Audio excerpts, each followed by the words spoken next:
안녕하세요. PB팀장의 리서치연구소 문소장입니다. 오늘 이야기할 주제는 두 가지입니다. 첫 번째는 돈 되는 생활형 AI를 만든 마이크로소프트에 대한 이야기와 그 반대편에 있는 중소형 펀드에 대한 이야기 하나가 있고요. 두 번째로는 2분기 실적 시즌인데요. 공급망 재편과 중국 자국 내 기업의 경쟁력 이라는 내용을 바탕으로 실적 서프라이즈 종목을 찾는 법을 알아보도록 하겠습니다. 자, 제 블로그에 있는 내용들인데요. 주요 내용만 꼽아봤습니다. 먼저 첫 번째는 우리나라 대형주와 중소형주의 연결고리는 소부장이다 라는 내용의 레포트가 있고요. 두 번째는 돈 되는 AI, 이제는 소프트웨어다, 마이크로소프트에 대한 자세한 이야기들이 나와 있는데요. 제야의 고수들이 하는 이야기들이 주로 내용들이고요. 거기에서 인사이트를 좀 얻을 수가 있었습니다. 세 번째는 최저임금 인상과 생활형 로봇에 대한 이야기이고요. 그리고 이렇게 중소형주들이 많이들 오르다 보니 차라리 중소형주 펀드라는 게 낫지 않나 라고 해서 이 중소형주 펀드와 그리고 요즘에 많이 오른 2차전지 ETF를 비교를 해봤습니다. 그리고 마지막으로 화학업종이 옛날에는 대형주들과 이후에 중소형주가 갔었는데 지금은 중소형주 혼자 간다라는 이야기까지 살펴보려고 합니다. 이 장표는 신한투자증권의 레포트 중에 하나를 캡처한 내용이고요. 대형주들이 실적 발표를 한 이후에 높아진 기대감에 따른 실망으로 하락했다. 반면에 중소형주는 리스크 온이 심화되면서 요즘에 보면은 이제 에코프로그램 같은 케이스 때문에 포모, Fear of Missing Out이잖아요. 나만 돈을 못 버는 거예요. 그래서 레버리지를 일으켜서 신용이나 대출이 늘어나고 있고요. 레버리지가 늘어나고 그리고 중소형주로 해서 한 방 노리는 사람들이 늘어난 거죠. 그러다 보니까 미국에서도 중소형주에 대한 수급이 들어오면서 박스권, 1년간의 박스권을 돌파하면서 정배열로 전환됐다 라는 모습이 포착되고 있습니다. 그 와중에 마이크로소프트가 생성형 AI를 기존 MS365에 애도나는 형태로 해서 과금을 하게 되었는데 계정당 월 30달러 추가 비용 내면은 쓸 수 있다. 그런데 이게 평균 사용자당 그 수익의 2배가 되는 상황이거든요. 그러다 보니까 시장에서 엄청 좋게 보고 있는 거죠. 그래서 이렇게 마이크로소프트가 챗 GPT를 활용하는 것을 보면 지금까지는 하드웨어를 대표하는 엔비디아가 주가가 올랐다면 이제부터는 이것을 적용한 소프트웨어들이 오를 것이다 라고 생각을 해볼 수가 있을 것 같습니다. 마이크로소프트의 차트인데요. 지난주에 테슬라하고 넷플릭스가 실적 발표를 했는데 기대감이 많이 높다 보니까 이후에 어쨌든 이제는 실망감에 의한 매물이 좀 나오는 상황입니다. 그리고 보시고 있는 차트는 피스클로트라는 기업의 차트인데요. 미국에서 법안 통과의 확률을 계산해주는 스타트업입니다. 이 종목 같은 경우에는 챗 GPT를 활용을 해서 고객들이 피스클로트의 서비스를 이용할 때 질문을 한다든지 좀 더 구체적인 내용들을 파악하는데 활용을 하고 있는 거죠.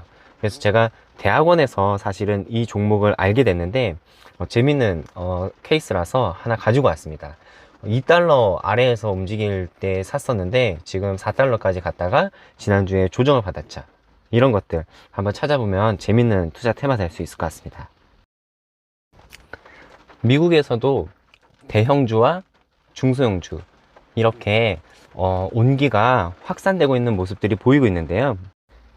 사실 우리나라는 조금 더 심한 모습이에요. 아시다시피 코스닥이 더 많이 올랐는데 그 내용들을 살펴보면 하나투자증권에서 나온 레포트인데요. 대형주와 중소형주의 연결고리는 소부장이다. 소재 부품 관련 종목들이 이제 2차 전지와 반도체 쪽으로 사실 이제 그 대기업들이 투자를 하다 보니까 그런 KPX에 따라서 수혜를 받았다 라고 하면서 앞으로도 이런 종목들이 중소형주가 올라간다면 상승할 것이다, 유리하다, 유망하다 라는 이야기를 하고 있습니다. 그런데 문제는 이거예요. 너무 많아요. 종목들이 너무 많고, 내가 이 종목들 다 사다 보면 내가 무슨 펀드 매니저야? 기업들이 한 2, 30개 정도 들고 있는 고객들이 굉장히 많으세요. 그리고 이 고객들 특징이 레버리지를 엄청 써요. 신용, 대출 엄청 쓰는데, 이거 리스크 관리도 제대로 안 되면서 엄청 좀 너무 공격적으로 투자를 하시는 거죠. 이럴 때는 차라리 펀드로 투자하는 게 나으세요. 그래서 제가 4개의 펀드를 한번 비교 분석을 해봤거든요. 재밌는 거는 이 4개의 펀드에 3개 펀드에서 솔로엠을 들고 있어요.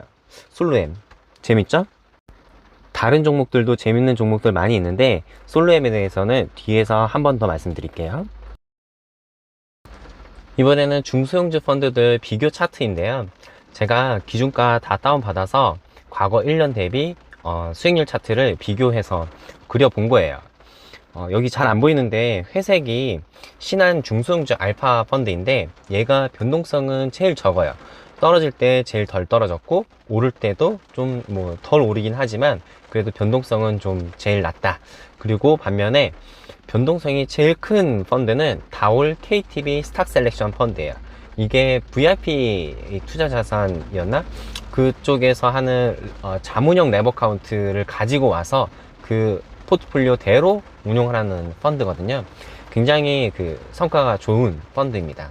그리고 최근에는 유리 스몰 뷰티가 펀드가 수익률이 좀 좋습니다.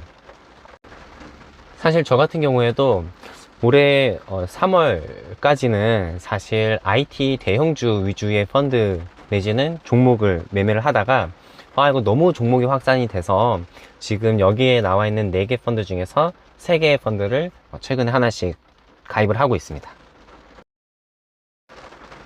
앞에서 말씀드렸던 것처럼 우리 중소형주에서는 반도체와 2차전지를 빼놓을 수가 없는데요. 반도체 ETF는 몇 개 없고 2차전지가 여러 개 있는데, 그 중에 비교를 해봤어요. 그래서 KB 자산운용, 그 다음에 타이거 하면은 미래에셋이죠. 코덱스 삼성이고요. 솔은 신한입니다. 4개 운용사에서 운용하는 ETF들을 각각 비교를 해봤는데, 상위에 편입되어 있는 종목들이 조금씩 다를 뿐이고 크게 차이는 없었어요. 2차전지 ETF들의 비교 차트인데요. 솔 ETF가 설정된 지 석 달밖에 안 됐어요. 그래서 23년 4월 25일을 기점으로 해서 여기를 이제 0점으로 잡아가지고 이날 앞뒤로 차트를 그려본 겁니다. 그런데 재밌는 건 3월 13일, 3월 20일 이때가 달러가 약세로 전환되기 시작했던 타이밍이었거든요. 그때부터 사실 2차전지를 포함한 신흥국 주가들이 올라왔었거든요. 여튼 그런 달러에 좀 많이 영향을 받는구나 라는 걸 알 수가 있었고요. 수익률에 있어서는 큰 차이는 없었어요. 그 대신 이런 2차전지 ETF 레버리지로 투자할 수 있기는 한데 주의하셔야 되는 부분은 있습니다. 네, 유념하셔서 투자하세요. 오늘 내용은 처음부터 끝까지 중소형주에 대한 이야기를 하고 있는 것 같습니다. 화학업종 같은 경우에도 대형주가 아니고 중소형주가 간다라고 하는 레포트가 대신증권에서 나왔는데요. 올해 초에 대신증권 화학업종 애널리스트가 올해는 중국이 리오프닝도 할 거고요. 그러면은 하반기부터는 뭔가 개선되는 움직임이 나올 거예요 라고 했는데, 지금까지도 전혀 그런 움직임이 안 보인다라고 하고 있는 거예요. 왜 그런가 하고 봤더니 중국 내에 화학산업이 경쟁력이 상승하면서 더 이상 우리나라 제품을 사지 않는 거죠. 이런 모습이 화학업종뿐만이 아니잖아요. 화장품도 그렇고 의류도 그렇고 중국 내에서 화장품 자기네들이 더 잘 만든다고 생각하는 것들이 있고요. 옷도 안타스포츠 같이 스포츠 의류 같은 경우에는 중국 자국 내 기업들이 훨씬 잘하고 있는 거예요. 그러다 보니까 좀 더 중국 기업들 대비해서 특화된 경쟁력이 있는 기업들, 그런 기업들이 좀 수익성이 실적이 좋고, 그래서 화학업종에서는 코오롱 인더랑 효성 첨단 소재를 사야 된다 라고 이야기를 하고 있는 거고요. 화장품 업종 같은 경우에도 중국 안 될 거면 차라리 해외 북미나 아니면 저쪽 유럽 쪽으로 눈을 돌리는 회사들, 그리고 중소형으로 수주 받아서 납품하는 회사들, 그런 회사들이 오히려 실적이 더 좋죠. 그런 기업들이 또 어디가 있느냐 봤을 때 제 블로그 보시면 상향이라는 키워드로 검색을 해보면 LG이노텍이 목표주가 상향했고요. 그 다음에 LS 일렉트릭 목표주가 상향했는데 여기가 북미향 수주 증가 기대하는 업체들이죠. 그리고 코스맥스랑 그 다음에 아래쪽에 보면은 클리오라는 기업이 있잖아요. 여기가 말씀드렸던 중소형 화장품 기업이고요. 그리고 방금 말씀드렸던 효성첨단 소재도 있고, 그 다음에 한화오션 같은 경우도 그런 케이스인 거죠. 중국 자국 내 기업들의 경쟁력이 올라가다 보니 그 외의 기업 지역으로 눈을 돌리는 회사들, 그런 기업들이 실적이 좋아지고 있다. 그리고 이런 추세는 앞으로도 계속 이어질 것이다. 제가 앞전에 재밌는 그 중소형주 펀드 안에서 편입되어 있는 재밌는 현상을 솔로엠을 말씀을 드렸었거든요. 그런데 이 솔로엠 같은 경우에 산업 자동화의 어떻게 보면 수혜주예요. 이런 쪽으로 특화되어 있는 기업이거든요. 그래서 솔로엠도 이제 그런 산업 자동화 측면에서 괜찮고요. 그 다음에 의약품을 소분해서 포장하는 JVM 같은 경우도 그런 쪽으로 특화되어 있는 회사고, 그리고 지금 보고 계시는 장표에 T-로보틱스라고 있는데 여기가 SK온의 그 2차 전지 공장에 들어가는 회사예요. 그래서 들어가서 스마트 팩토리도 하고 로봇도 납품하고 하는 회사인데, 이 회사 같은 경우에는 제가 다니고 있는 그 벤처 투자 대학원에서 오아시스의 M&A를 한다면 어떤 기업을 M&A 할 거냐 라는 과제에서도 나왔던 기업이었어요.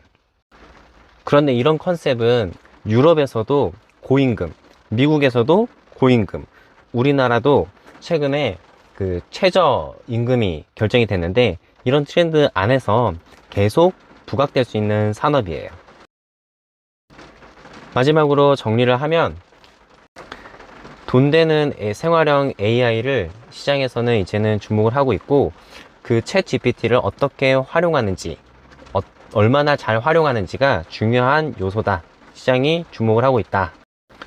그리고 최근에 리스크 온 현상들이 심화가 되고 있고, 종목에 집중해서 올라가면서 사람들은 점점 포모를 겪고 있다. 그러다 보니 굉장히 레버리지를 쓰면서 공격적으로 투자하는 현상이 나타나고 있다.